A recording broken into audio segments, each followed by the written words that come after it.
Hi, Francesca. Thanks for joining me today. Let's get right into your role as Miami-Dade County's Technology and Innovation Advisor. Tell me about the position and what drew you to this. Thanks, Ashley. It's great to be here. So I serve as Miami-Dade County's first Tech and Innovation Advisor to Mayor Levine Cava. I'm honored by this opportunity because of the mayor's focus on engagement, equity, economy, and the environment, and also because Mayor Levine Cava is the first female mayor of Miami-Dade County. My role is to serve as a liaison with the tech community that keeps growing year over year to understand their needs, understand the opportunity, understand the challenges, and ensure that I'm bringing that information back into county government so that we can build the best policies in order to support that ecosystem. Long term, what we're looking for is to create great local job creation. And that's something that I'm personally really excited about because I want to make sure that my two girls, when they grow up, they have great opportunities to stay here in Miami-Dade County.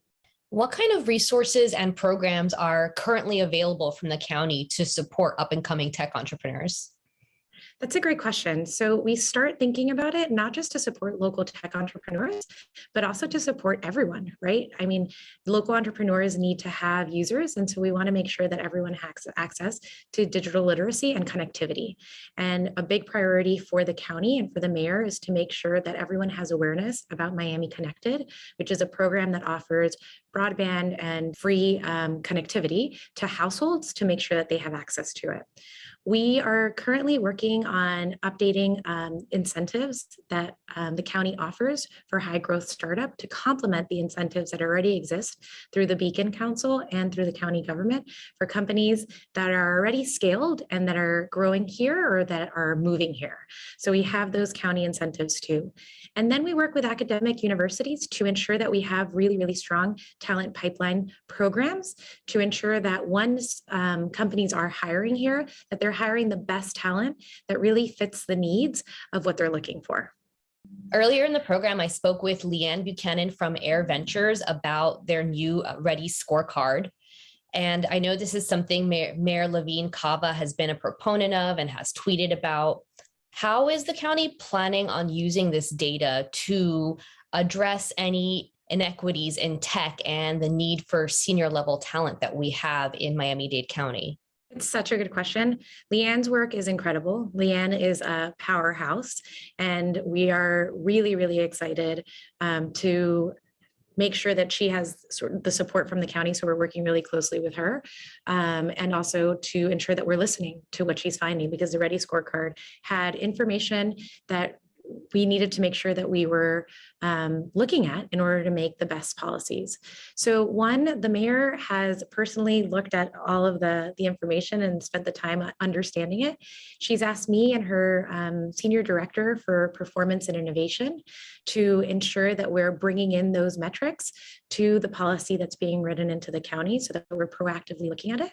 And then in all the conversations that the mayor is having, both with academic institutions and with founders, in addition to funders, because this is really a two-sided issue, right? It's that there is inequity in the hiring, and also that we're seeing that Black and Brown founders aren't being funded.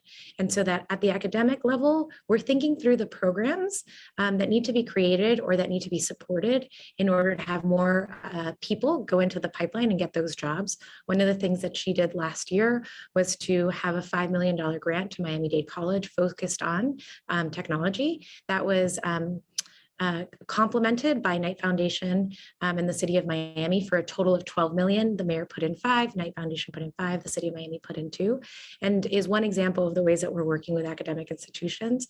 And then on the funding side, and when the mayor's having conversations with any of the VCs that have moved here, any of the large impact funds, we're always talking about how they can be helping to ensure that diversity and inclusion are part of the conversation when they're funding companies, but also as their companies are growing.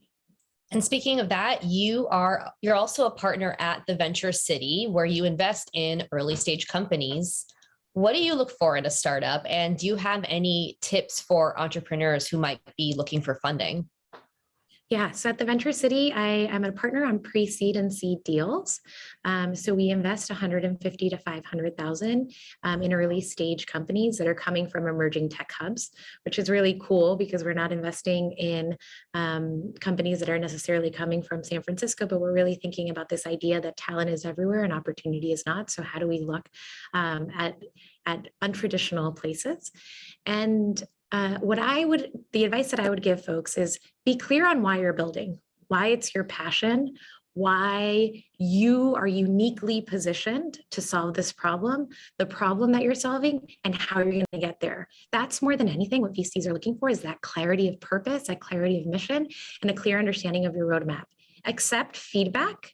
That's always super important. So be willing to listen to the advice that you're getting. But at the same time, you're the entrepreneur. So really listen to your gut because you're going to get so much feedback, but it's really important for you to listen to your gut and make sure that you are distilling that noise from signal in order to drive your company to success. What would you say are the strengths of South Florida's tech ecosystem? Our diversity, our hunger. We are built hustlers. We are built to make sure that we are thinking outside of the box. We are thinking innovatively. We are thinking about how we can solve problems. And that is incredibly unique. And we are open and we are very, very warm. I've lived in the Valley. I came back home. I've lived in New York. I came back home. And the thing that draws me to Miami is the people. We are so, so lucky for the people and for the great ideas that we have, that we build here, that we foster here in the community that supports them.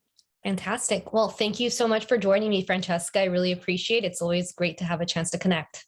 Ashley, it's awesome. Thank you so much for having me.